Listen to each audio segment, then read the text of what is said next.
네, 안녕하세요. 오늘은 여러분께서 보내주신 자료, 벨기에 돼지고기죠. 듀록드 울리브에 대한 기사를 바탕으로 한번 그 비밀을 파헤쳐 보겠습니다.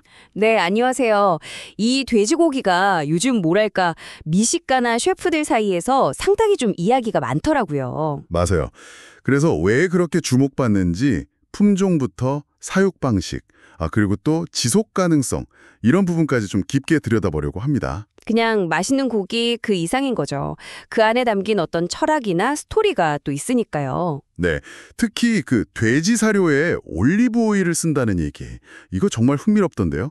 잠시 후에 좀 더 자세히 다뤄보겠습니다. 자, 그럼 우선 듀록이라는 품종 자체부터 좀 알아볼까요? 네, 듀록.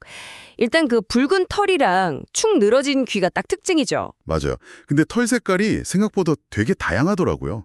옅은 황금색부터 완전 짙은 밤색까지 있다고요? 그렇죠. 기온에 대해서도 뭐 아프리카다, 콜럼버스다 얘기는 많은데 현재로서는 미국 품종, 그러니까 레드 듀록이랑 저지 레드를 규배해서 나왔다는 게 가장 유력한 설이죠. 오, 역사가 꽤 깊네요. 벌써 1893년에 시카고 박람회에서 품평회까지 열렸다고 하니. 네, 그만큼 일찍부터 가치를 인정받았다고 볼 수 있습니다. 근데 이제 오늘 우리가 좀 집중해서 볼 듀록드 올리브는요, 사실 100% 순종 듀록은 아니에요. 그래요? 그럼 어떤 거죠? 육질에 뛰어난 흰색 암퇴지랑 듀록 수퇴지를 교배시킨 품종입니다. 아하, 교배종이군요. 왜 굳이 그렇게 교배를 했을까요? 그게 이제 듀록의 장점이 마블링 좋고 풍미 깊은 거잖아요. 네네. 거기에다가 흰 돼지의 장점인 부드러운 식감이랑 그 풍부한 육즙, 이걸 좀 조화롭게 만들려는 거죠. 각각의 장점을 살려서 최적의 맛을 찾으려는 거군요. 맞습니다. 그래서 시중에 판매되는 대부분의 듀록 뒷 올리브는 이 교잡종이라고 보시면 돼요. 물론 좀 더 특별한 걸 원하시는 분들을 위해서는 루즈라는 라벨이 또 따로 있어요. 루지요? 그건 뭔가요? 이건 100% 순종 듀록입니다.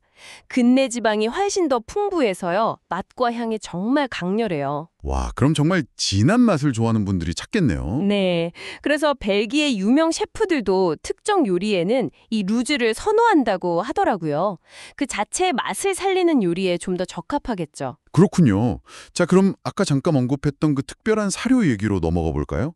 우리가 먹는 것이 곧 우리 자신이라는 말이 돼지에게도 적용된다니 재밌어요. 네, 바로 그겁니다.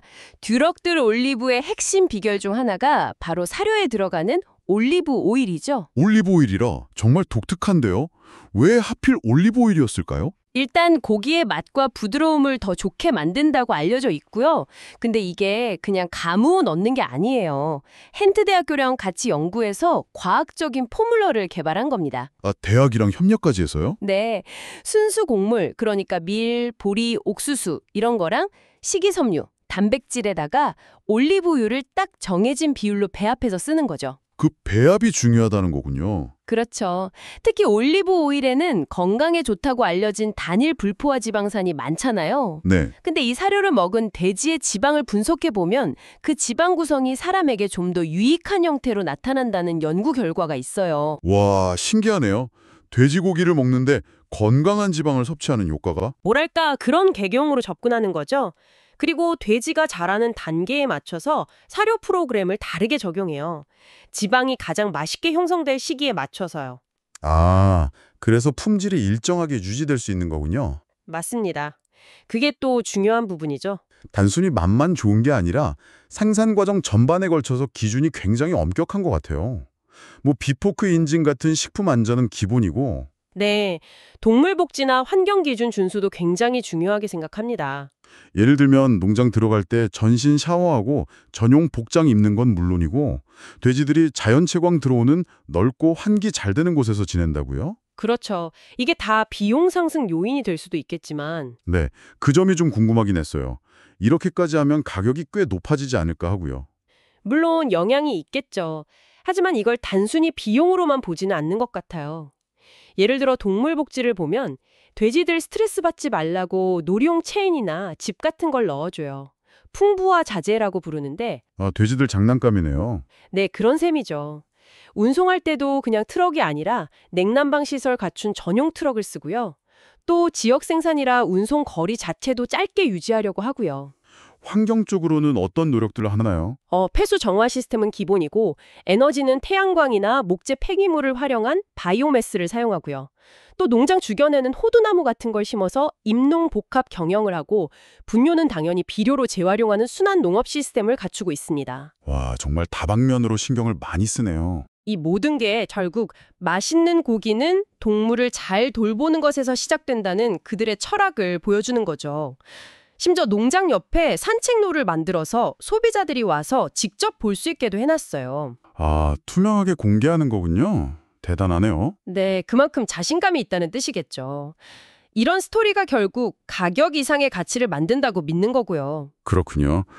오늘 들어보니까 벨기에의 뒤록대 올리브는 정말 단순히 품종이나 사료가 특별한 걸 넘어서서 생산 과정 전체에 어떤 일관된 철학과 기준이 담겨 있는 뭐랄까 하나의 작품 같다는 생각이 드네요. 맞습니다. 고기 한 점에 정말 많은 이야기가 담겨 있죠. 네, 맛있는 고기 뒤에 숨겨진 이야기가 이렇게 깊을 줄은 몰랐습니다. 그렇죠. 그래서 이렇게 동물의 사육 환경이나 먹이, 또 복지, 환경까지 세심하게 관리하는 그 배경의 철학을 알고 나면 어쩌면 우리가 음식을 선택하고 소비하는 방식에 대해서도 좀 다른 생각을 해볼 수 있을 것 같아요. 네, 그럴 것 같습니다.